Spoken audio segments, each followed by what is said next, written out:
ازيكم يا حبايبي، عاملين ايه؟ انا مريم ودي قناتي مطبخ الشيف مريم.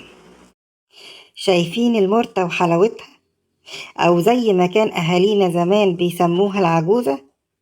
وشايفين كميتها كبيرة ازاي؟ النهاردة بقى هعرفكم ازاي تكتروا وتضاعفوا كميتها. وشايفين حلاوة الوش وجماله؟ ده بقى الوش اللي بيطلع من تسييح الزبدة وتحويلها لسمنة بلدي. دي بقى السمنة البلدي اللي طلعت لنا من تسييح 2 كيلو زبدة، وزنهم حوالي كيلو ونص سمنة.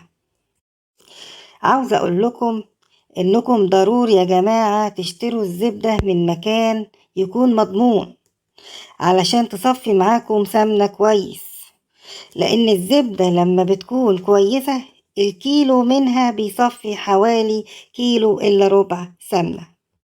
الوش والمرتة دول بقى يا حبايبي بجد دول كنز في بيتكم، ولما بتدخلوها في اكلاتكم بيطعموها جدا. هنا بقى عندي نص كيلو جبنة قريش، وعندي 2 كيلو زبدة بلدي فلاحي. السر كله بقى يا جماعة في الجبنة القريش دي، هي دي اللي هتقوم بالدور الكبير في زيادة المرتة اللي عندنا. هنهرسها بقى كويس، بس برضو يا جماعة بكرر واقول لكم يا ريت تشتروا برضو الجبنة القريش من مكان يكون مضمون، لان المكونات لما بتكون سليمة وجودتها كويسة فعلا بتفرق كتير وبتطلع الحاجة جودتها عالية جدا. مع احترامي يا حبايبي لطرق كتيرة اتعملت قبل كده، كانوا علشان يزودوا المرتة بيضيفوا لبن، وده طبعا ما بيديش نتيجة ولا كمية المرتة اللي بتديها الجبنة القريش. ده بالإضافة إنها بتقعد مدة طويلة على النار على بال ما تبخر اللبن اللي اتحط فيها. لكن بإضافة الجبنة القريش يا حبايبي الفرق بيكون كبير في الكمية والطعم والوقت والمجهود.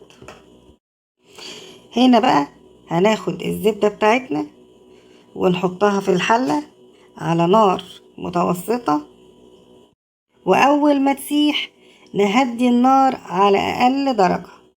وأحسن وقت يا حبايبي لخزين الزبدة بيكون في شهر طوبة اللي هو شهر يناير. أنا بجيب فيه الخزين بتاع السنة بتاعي كلها وبحطه في الديب فريزر، وأطلع منه 2 كيلو ب2 كيلو عشان يفضل معايا طازة طول السنة. هنا بدأت تسيح اهي، بس لسه مسحتش كلها.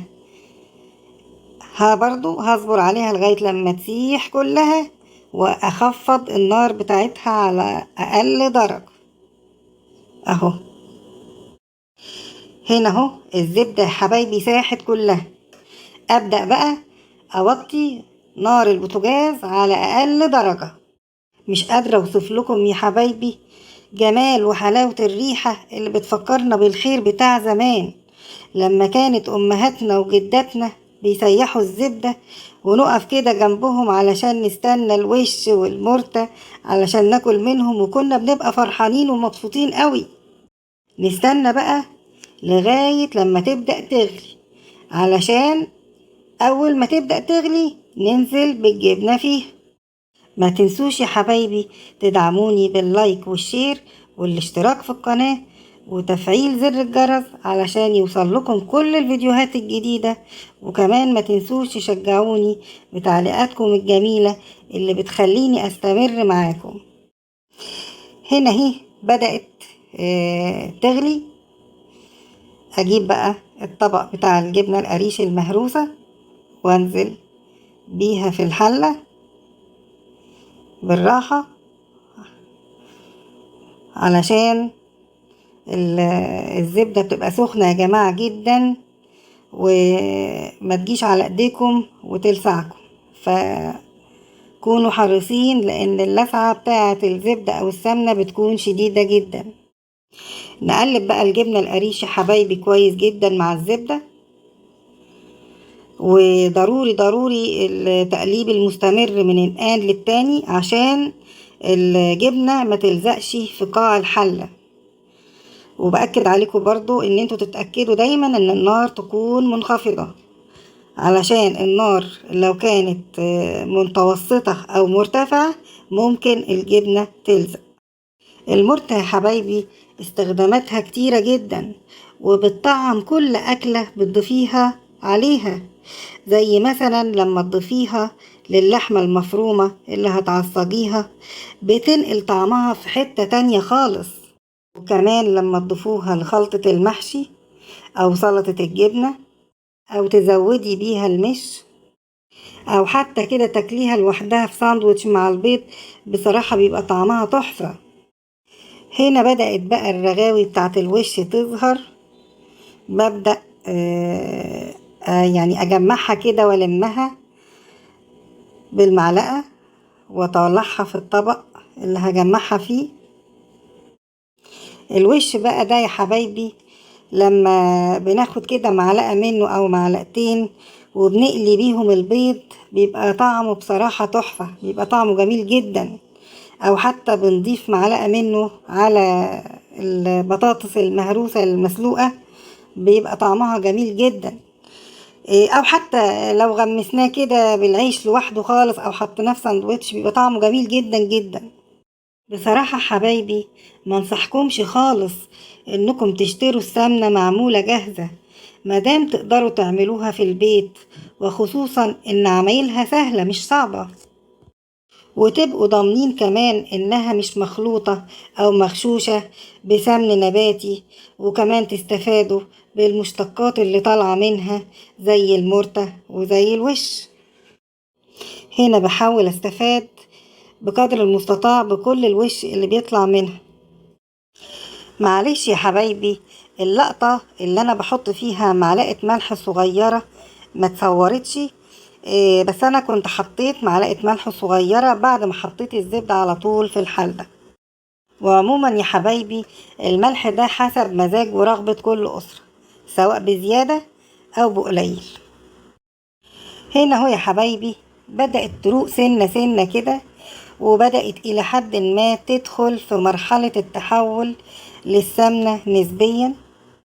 نستمر برضو يا حبايبي في التقليب المستمر عشان المرتة ما تلزقش في قاع الحلة من تحت. شايفين ان المرتة بدأت تاخد اللون الذهبي الفاتح بتاعها، ولكن لسه ما وصلتش للون المميز بتاعها اللي هو اللون البني الفاتح. هنا يا حبايبي بدأت تروق بنسبة كبيرة، نقدر نقول كده راقت بنسبة 90%، ولكن لسه لها حاجة بسيطة خالص وتوصل للمرحلة النهائية. وبعد كده نطفي عليها النار ونسيبها تهدى شوية علشان نعرف نصفيها في البرطمانات ونفصل السمنة عن المرت. حبايبي انا ماشية معاكم خطوة بخطوة علشان تشوفوا كل تفاصيل المراحل بتاعتها، علشان لما تنفذوها كل حاجة تكون واضحة قدامكم. هنا المرتة بدأت تاخد اللون المميز بتاعها اللي هو اللون البني الفاتح. خلاص كده بقت تمام التمام. نطفي بقى عليها البوتاجاز، وادي النتيجة النهائية قدامكم اهي يا حبايبي، حاجة كده جميلة وتفرح. ادي السمنة وحلاوتها، وادي الوش وجماله، وادي المرتة وطعمتها نص كيلو. وبكده وصفتنا خلصت. اشوفكم على خير في فيديو جديد.